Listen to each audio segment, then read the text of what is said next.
Assalamualaikum warahmatullahi wabarakatuh. Alhamdulillahi wassalatu wassalamu ala rasulillahi amma ba'du. Perkenalkan, nama saya Bayu Erlangga dari PAI 4C jurusan PAI, ingin melaksanakan tugas UAS Filsafat Ilmu. Soal pertama ialah jelaskan 3 aspek penting dalam filsafat ilmu yang saudara ketahui. Filsafat ilmu terdiri dari 3 aspek dalam. Yang pertama, ontologi, aspek tentang apa yang diketahui. Pengertiannya, ontologi dalam filsafat ilmu membahas tentang hakikat realistis ataupun kebenaran dari objek yang dikaji oleh ilmu. Artinya, ontologi menjawab pertanyaan apa yang sebenarnya ada dan apa yang menjadi objek kekajian ilmu. Setiap ilmu memiliki objek kajian tertentu, misalnya ilmu fisika mengkaji materi dan energi, ilmu biologi mengkaji makhluk hidup, dan ilmu sosial mengkaji manusia dan masyarakat. Ontologi membantu kita memahami bahwa setiap cabang ilmu memiliki objek material, apa yang dikaji, dan objek formal, cara pandang terhadap objek tersebut. Dengan memahami aspek ontologi, ilmu bisa menentukan batasan-batasan kajian suatu ilmu secara jelas dan sistematis. Yang kedua, epistemologi, aspek tentang bagaimana kita mengetahui. Pengertian dari epistemologi adalah bagian dari filsafat ilmu yang membahas secara memperoleh pengetahuan serta kebenaran dan validitas pengetahuan tersebut. Epistemologi berurusan dengan metode, sumber, dan logika berpikir ilmiah. Epistemologi menjawab pertanyaannya seperti contohnya, bagaimana pengetahuan diperoleh? Apa sumber yang sah dari pengetahuan? Indra, akal, intuisi, dan wahyu. Bagaimana kita mengetahui sesuatu itu benar? Dalam ilmu mengetahui modern, pendekatan empiris berdasarkan pengalaman dan observasi. Adapun rasional berdasarkan akal ataupun logika sering digunakan. Epistemologi juga mengkaji metode ilmiah seperti observasi, hipotesis, dan eksperimen dan variasi. Yang tiga ataupun yang terakhir adalah aksiologi. Aspek ini tentang untuk apa ilmu itu. Pengertian dari aksiologi ialah cabang filsafat ilmu yang menghasilkan nilai, etika, dan tujuan dari ilmu pengetahuan. Aspek ini pun menyentuh dimensi moral dan sosial dari ilmu, yaitu bagaimana ilmu digunakan dan apa dampak bagi manusia dalam kehidupan. Contoh penjelasan, ilmu bukanlah yang netral. Penggunaan ilmu harus mempertimbangkan apakah pengetahuan itu membawa manfaat ataupun mudarat. Apakah penerapan teknologi sesuai dengan nilai kemanusiaan? Apakah penelitian ilmiah dilakukan secara etis? Contoh penerapan dari aspek aksiologi. Teknologi nuklir bisa digunakan untuk energi, tetapi bisa dimanfaatkan untuk senjata. Ilmu genetika bisa menyembuhkan penyakit, tapi bisa menimbulkan dilema etika jika digunakan untuk rekayasa manusia. Soal nomor 2. Jelaskan secara sistematik upaya manusia dalam mencari pengetahuan ilmu. Upaya manusia dalam mencari pengetahuan ilmu dilakukan secara sistematik. Artinya, mengikuti langkah-langkah yang terstruktur, rasional, dan dapat diuji ulang. Proses ini dikenal sebagai metode ilmiah. Contohnya adalah observasi pengamatan awal.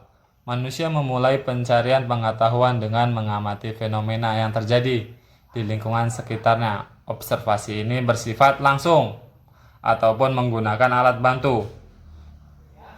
Semisalnya, seorang ilmuwan mengamati bahwa tanaman di tempat gelap tumbuh lebih lambat dibandingkan tanaman yang di tempat terang ataupun di luar ruangan yang langsung terpapar oleh sinar matahari. Setelah observasi, yang kedua adalah perumusan masalah. Dari hasil observasi, manusia melalui mengidentifikasi masalah ataupun pertanyaan yang ingin dijawab. Masalah ini menjadi dasar penelitian lebih lanjut. Semisalnya, mengapa tanaman yang berbeda tempat terang tumbuhnya lebih cepat? Itu adalah perumusan masalahnya. Setelah perumusan masalah, adapun penyusunan hipotesis. Setelah masalah dirumuskan, langkah-langkah selanjutnya adalah membuat hipotesis, yaitu dengan sementara ataupun jawaban sementara terhadap masalah berdasarkan pengetahuan ataupun teori yang sudah ada. Contohnya, tanaman tumbuh lebih cepat di tempat terang ataupun langsung terpapar oleh sinar matahari karena mendapatkan lebih banyak cahaya untuk fotosintesis. Setelah penyusunan hipotesis, yang keempat, eksperimen ataupun pengujian hipotesis. Hipotesis kemudian diuji melalui eksperimen ataupun penelitian. Penelitian mengontrol variabel tertentu dan mencatat hasil secara sistematis dan objektif.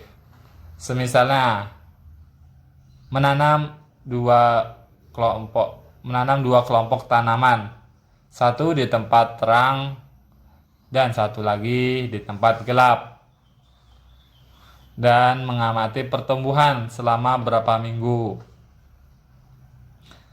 Yang kelima, setelah eksperimen ataupun pengujian hipotesis, yaitu analisis data.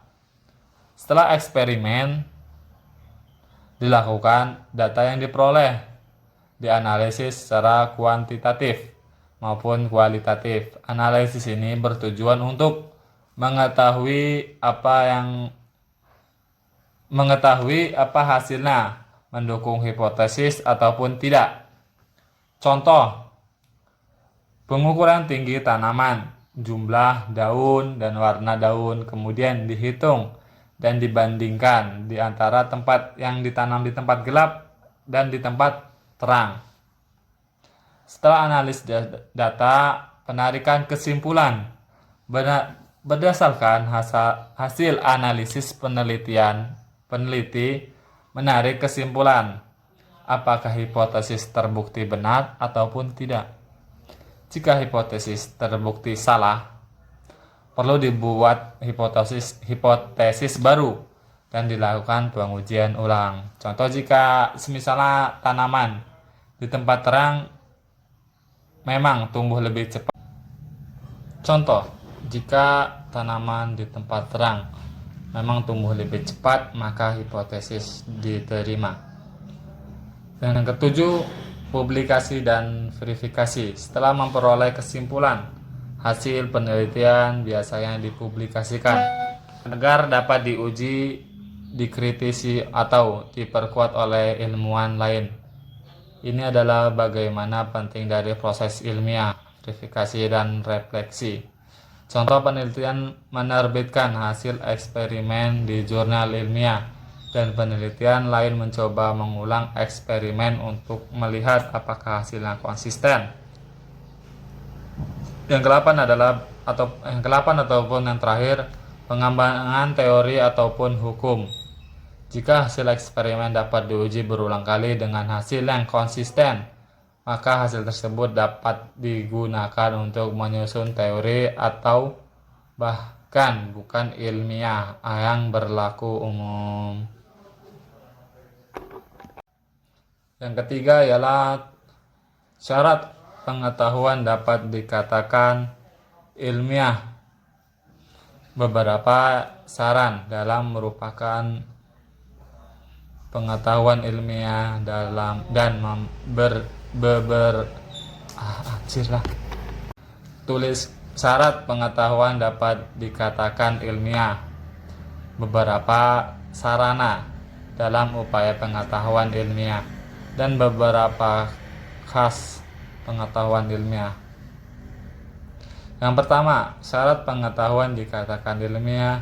Agar suatu pengetahuan dikatakan ilmiah, maka harus mengetahui beberapa syarat, yaitu objektif.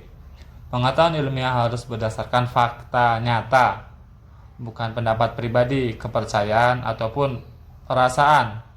Yang dimaksudnya hasil bisa diterima oleh siapa saja, mengkaji secara rasional. Yang kedua adalah sistematis.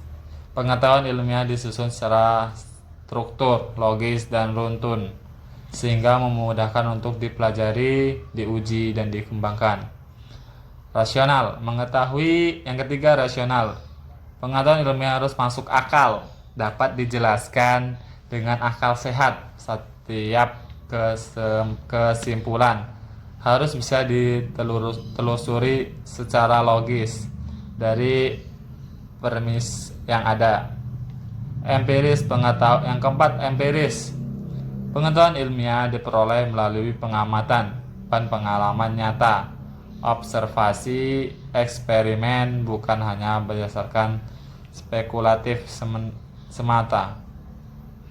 Yang kelima adalah terverifikasi. Pengetahuan ilmu dapat ditinjau ulang, diuji kembali, dan dibuktikan kebenarannya oleh orang lain tertentu, oleh para ilmuwan ataupun peneliti lainnya. Sarana dalam upaya pengetahuan ilmiah. Yang pertama, bahasa dan simbol. Digunakan untuk menggunakan ide dan menyusun konsep dalam pembentukan yang jelas dan mudah dipahami. Bahasa ilmiah harus lugas dan tidak menimbulkan tafsiran ganda. Yang kedua, logika. Merupakan alat berpikir yang digunakan untuk penyusunan argumen, penalaran, dan analisis logika, membuat agar proses berpikir ilmiah bersifat valid dan konsisten.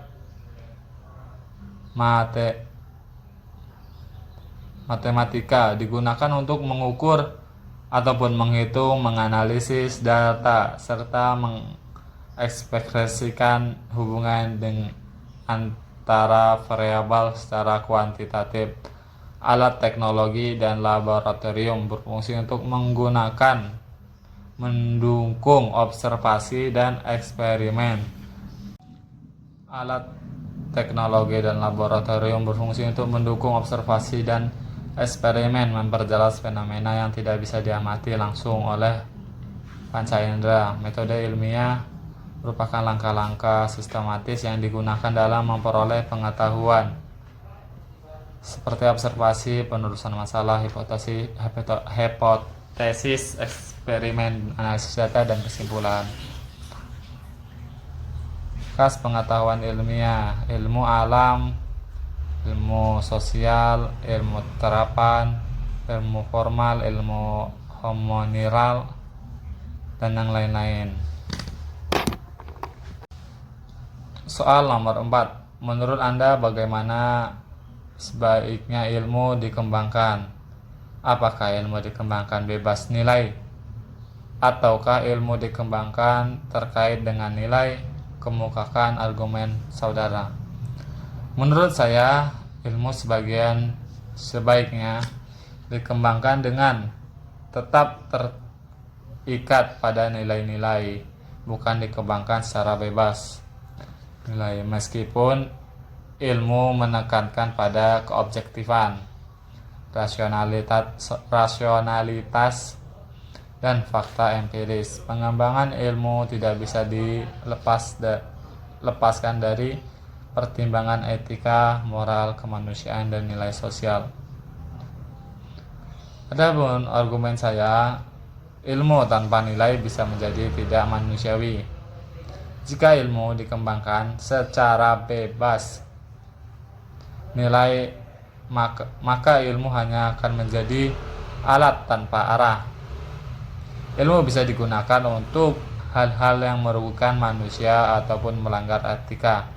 Semisalnya, penggunaan bom nuklir adalah hasil dari ilmuwan fisika yang canggih, tetapi penggunaannya dalam perang membawa penderitaan luar biasa. Yang kedua, ilmu tanpa pernah benar-benar netral. Dalam praktik, ilmu sering dipengaruhi oleh tujuan sosial dan politik, kepentingan ekonomi, nilai budaya masyarakat. Semisalnya penelitian tentang lingkungan hidup sering dipengaruhi oleh kepentingan industri ataupun kebijakan pemerintah.